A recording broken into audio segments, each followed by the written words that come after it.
Good morning. It's August 30th, 2018, and we're here with Jake Barnes, our newest inductee in the Ellensburg Rodeo Hall of Fame. Jake, thanks for being here. Thank you. For the record, state your full name, place of birth, and birth date. Billy Jake Barnes. I was born in Huntsville, Texas in 1959. Tell us a little bit about your family and background, your people, kind of where you've come from. Well, I'm from a ranch and rodeo family. Okay. Both my grandparents on both sides were ranchers in eastern New Mexico. On my dad's side, my grandmother's brother, which would be my great uncle, was a world champion calf roper in the 40s. Okay. Jake McClure, that's who I was named after. Yeah. And then on my mom's side, my mom's brother was a top-notch calf roper years back. What kept you from roping calves? You probably did. You know, I did rope calves when I was younger, but my dad was a team roper, a tie-down team roper. Kind of pioneer guy. Yes, probably. yes. And he put team ropings on, and you know, in the 70s when they started Dally team roping, he was the old tie-down roper, and so he didn't care much for that Dally, and he thought a lot of his fingers, I guess. Yeah. And so when they started Dally team roping, he quit roping, but he produced team ropings there. Okay. In the town that we lived in Bloomfield, New Mexico. Okay. Is where I grew up. Uh-huh. And so that's kind of where I got my start. But when I was growing up, you know, I calf roped in high school and college rodeos, and then when I joined the PRCA, I roped a few calves in the PRCA, but not a whole lot. Got it. Siblings, are you? I have one sister. Okay. I have a sister that's 2 years older than I am. Was she involved in rodeo at all? You know, she high school rodeo, junior rodeo, high school rodeo. She run barrels. She didn't rope a whole lot. Okay. And after, it's tough. You know, back then, barrel racing was tough to, make a living. So she went to college and got an education and took on a job. Speaking of education, where did yours? It continues to today, I suppose. Yeah, I guess I got a street education, a rodeo education. Yeah. I got a scholarship to go to Eastern New Mexico University, and like a lot of kids, I didn't really have a direction. It was just time to do something, sure. And I got a scholarship, and so at the time it was. Ag business was the direction but my passion was roping and rodeoing, but I didn't know that I would make a career out of it, and I went to Eastern New Mexico University on a scholarship and started my journey in life. In 1980 I'd finished my third year of college, and I'd always, after the year was over, I would go to South Texas and I'd go to amateur rodeoing, and so I'd left and I just barely got down there, and I was staying at a friend of mine in Cherokee, Texas, which is just north of Llano, and Popeye Bolting House was his name, and I went down there that summer and we just started going to the amateur rodeos in 1980, and I got a call from Alan Bach, which was the 1979 world champion team roper. And I got a call from him, and he wanted to know if I wanted to start, rodeoing with him. And I was like, I knew who he was, but I never met him or anything. And so I told him, well, I'd have to think about it. And so he said, well, I need to know something right away because we got to start entering for the 4th of July. And so I talked to my friend Popeye, and I was pretty hesitant about doing it because I didn't have any financial backing, and it cost a lot of money to be out here rodeoing. But I did have 3 pretty good horses, and I had an old wore-out rig, and so called him back and said, yeah, I guess I'm in. And so here I am 38 years later, still in this game. Remind me how long you and Alan roped together. Alan and I roped for 3.5 years, and then I roped with Leo Camarillo for 1.5 years. Yeah. And then in 1985 Clay and I started roping, and that was kind of the run began. Yeah, that's when our run began. Did you and Clay win the World Championship that first year? Yes, in 1985. You know, and I'd had you know, somewhat of a background with Clay when I was going to college. He would come over there to West Texas and eastern New Mexico and come and go to some rodeos and jackpots. And him and I had roped at some of the jackpots, and we had always did well together. And then when Alan and I was roping together, there's a lot of ropings, and we spent a lot of time in the winter in Arizona. Oh. And that was kind of the hotbed of team roping, you know, back in the day. And Clay and I would rope together, you know, at a lot of the jackpots, and we seemed to always do well together. So that chemistry. Yeah, our chemistry. Yeah. You're in. Yeah. You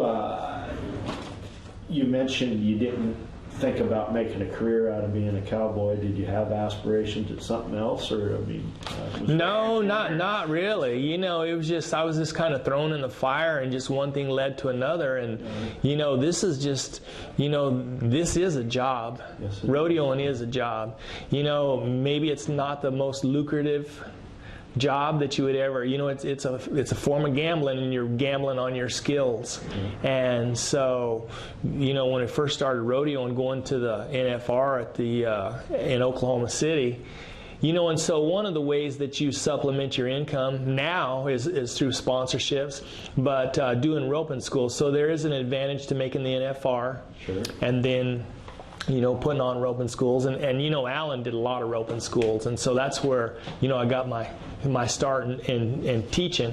Very good coach and teacher. Yes. And to be able to mentor with them. Yes, yeah, Alan was a good mentor. You know, he was a good businessman, you know, as far as entering the rodeos and you know, doing roping schools, and so how that's important is that for a young guy coming up, to have somebody that knows the game? Yeah. Well, you know, it's actually really hard for like a rookie or two rookies to come. You know, more. It's not so much the roping; it's the you know, entering the rodeos and the logistics and getting to and from, and you know, scheduling airline tickets. You do a lot of flying a lot of times, and you know, there's a lot of point A to point B, so that the scheduling is really hard. Do you have a horse that stands out? I guess all cowboys do, but do you? Yeah, well, you know, throughout the years, I've had many horses. I buy and sell a lot of horses because you're always trying to look for the next, you know, best one. Sure. And but I've had three of them. I would say that was probably, you know, game changers for me. I had the horse that I won most of my world championships on was a horse that I call Bullwinkle. Okay. Yeah, that was a really good horse. And then I had another horse. He didn't last very long. He got crippled. But I had another, and he was more for the big ropings and stuff, the BFIs and the Salinas, and his name was Big John. Okay. And then the last really good one I had was a horse that I got when I was roping with, started off with Boogie Ray. And I got the horse while I was roping with him, as a horse that I called Barney. Okay, yeah. And yeah, that was a really good horse, so I did really well. But I've had a lot of good horses. You know, you have a lot of good horses, and you have just a couple great horses. And I've had a couple great horses. Makes a difference. Oh, most definitely. Yeah, and you know, people don't realize that the horse makes the cowboy. You know, it's just, you see the guys that do really well, they've got a great horse. Yeah. When did you first come to the Ellensburg Rodeo? 1980, rookie year, yeah, and it was an eye opener. You know, coming from down in South Texas, where I kind of got my start amateur rodeoing, and you know, I guess you know, Pecos, Texas is a big arena also, but there's not a lot of big arenas like this. I mean, and this is more of a production. Yeah. You know, this is a show. Circus. Yeah, this is a circus, you know, I mean, and it was an experience, and it was fun to come and watch. You know, got to watch the cow milking and the county calf roping, and the I don't know what you guys call the race off of I know it was a sheriff posse race, but and you had Indian races also. Cliff race. Cliff race, yeah, where they run off the hill, and that was exciting to watch. Yeah. How has rodeo changed over the years? I mean, team roping. Well, in team roping, you know, it's changed a lot. I don't know exactly how many years, but you know, there was a lot of the major rodeos didn't have team roping. You know, we didn't get to go to San Antonio. We didn't get to go to Houston. We didn't get to go to Cheyenne. Pendleton didn't have team roping. You know, they've never had team roping in Calgary. That's right. Yeah. And so over the years, you know. Were you a part of the leadership or the politicking that helped? Yeah, you know, and not only did they not have team roping, and still to this day, a lot of them, they don't have equal money. You know, and people don't realize, you know, what equal money. If they had 10,000 in per event, you know, that's only 5,000 aside in the team roping, and so it's hard to convince the committees, you know, that to add 20,000 in the team roping or whatever. But there's two guys. You know, when we go into a restaurant or whatever, we don't order a half a sandwich just because it's team roping. Yeah, exactly. You know, and a lot of times we travel in separate rigs. Sure. So, you know, the expenses, when we pay entry fees, we pay double entry fees. When we pay our PRCA dues, we pay a full, you know, dues. So it's hard for, on our side, to justify, you know, why half the added money. You talked a little bit about the jackpots in that scene over the years or during your career. That really has to have made a difference in terms of being able to make a living in the team roping. Yeah, team roping, you know, it's probably the most popular, you know, event in rodeo, you know, and all ages can do it. But I would say really the two most significant game changers that I've seen in rodeo and roping is the move from Oklahoma City to Vegas. And then the second one is the USTRC, Denny Gentry, in the numbering system. That is, and I would say when that happened, it was a big game changer for the industry, as far as, you know, the horsepower, you know, the inside the industry, the saddles, the ropes, the equipment. I mean, it just grew tremendously. Yeah, you obviously aren't going to rope against myself, a number 6 World Series guy, but you benefit from my participation in the sport by selling me horses or promoting equipment. Or well, and not only that, but roping clinics. You know, we do a lot of roping clinics. You know. But, you know, now the game's changed also from that. You know, it's not so much hands-on now because of the modern technology of, you know, DVDs, but now it's switched over to the internet. So I'm having a really hard time with the, you know, it's hard to teach an old dog a new trick, you know, as far as the, you know, the cell phones and the, you know, the FaceTime and Facebook and all this stuff, you know. So, but, you know, as these young guys, they're so, you know, they're, and you can go on the computer. And so I think that's one of the things that's really changed roping now and rodeo, is because, you know, you can go, everyone videos their own runs. You can go back and you can almost see, you know, what your steer is going to do. You can see what other guys are going to do, you know. Keeping the book, you're watching the run. Yeah, exactly. Yeah, and you can go on, you know, they got the secretaries have sheets on the past history of the steers,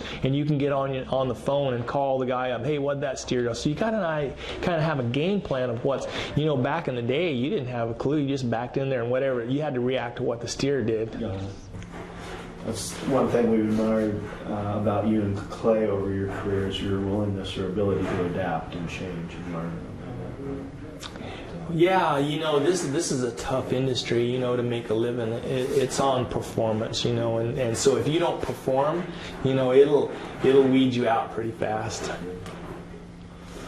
What some special memories of the Ellensburg Rodeo, or what can you tell us that it was a big deal and a production when you first come around? What kept you coming back other than added money? Well, this is just one of the stops on the tour. You know, this is just, you know, because, you know, now you're allowed to go to 80 rodeos. So this is kind of the fourth quarter of the season. And so this can, you know, move you up in the standings, try to win a world championship, or you can be on the bubble, you know, just try to make the NFR. So there's a lot of pressure here on, you know, trying to make sure that you win something. And it just seemed like this rodeo it's not quite as it's not like the other rodeos because the scores are longer and it's 2 and a short, and so that's kind of our style of roping is consistency, and so I've always seemed to do really well at this rodeo. This rodeo fits my style of roping. So it's a match. Yeah, it is. Yeah, and so I've always done well here. So I always enjoy and. Like Clay said, it seems like the season turns here. Not only the crucial time of winning, but the weather changes here also. It's you're out rodeoing and it's hot and you're all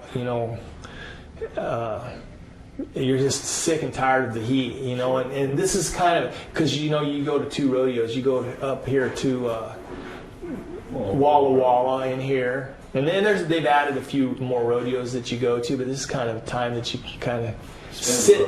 Yes, and we've had opportunities here. The miners, they have a facility out here, and at this time of year, you need to tune your horses up, and they've always had their door open, that you can come and rope, and now then Scott Rep. I guess this time flies, but they said that he's had his roping up there for like 15 years now. Yeah. And now then, he's opened his whole ranch up, and that's where people migrate to go. He's got a bunch of pens up there, and he's got cattle that you can practice on, and it's just he just opens his whole facility up for the guys. Yeah, that's living out of your pickup. How important is that? Yeah.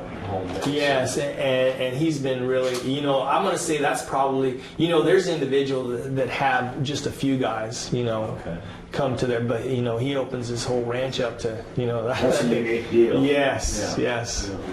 Yeah. And they're really special people, that they have a heart for the Cowboys and sincere generosity. Yes. It's not about knowing Jake Barnes and being cool because Cleo's at my house. And they're not there to profit off the Cowboys. A lot of times, when people come, and they have an event, they put on an event, they're to make a profit off the event, and they have a love for the sport, and they invest back into the Cowboys. Absolutely. What parting words for Ellensburg Rodeo fans do you have, Jake? Well, is there anything else you'd like to say in this interview? Well, like I say, this is up here this is kind of home base for about 3 weeks. Okay. Yeah. And so, because we come here and we go to Walla Walla and Ellensburg, and then start at OMAC or earlier in the month. Exactly. But this is the time, so you're gonna have about 3 weeks, and so this is kind of a hub for the next 3 weeks. And like I say, the weather changes. One of the things that I always remember, you can get a lot of wind here, and it can be really windy here. That's one of the things that I would remember about Ellensburg. It can be hot and it can be windy. Not that old warm West Texas wind. No. But the thing about it is it cools off, and it can be cold here too. Yeah. We've gone up to the roping up there at Scott's, and it goes kind of into late in the evening sometimes. It can be just really chilly. Yeah. But, this is like a rodeo community. You've had the miners here for years, and there's just so many people. This is kind of it's changed somewhat, but a ranching, farming community. Sure. And so they're more like our kind of people, rodeo oriented. Folks have more understanding. Yeah, exactly. Yeah, and they're just really sincere people up here. Folks, we want to thank Jake Barnes for taking the time to come up to Ellensburg and accept his induction into the Ellensburg Rodeo Hall of Fame. And Jake, best of luck. Thank you.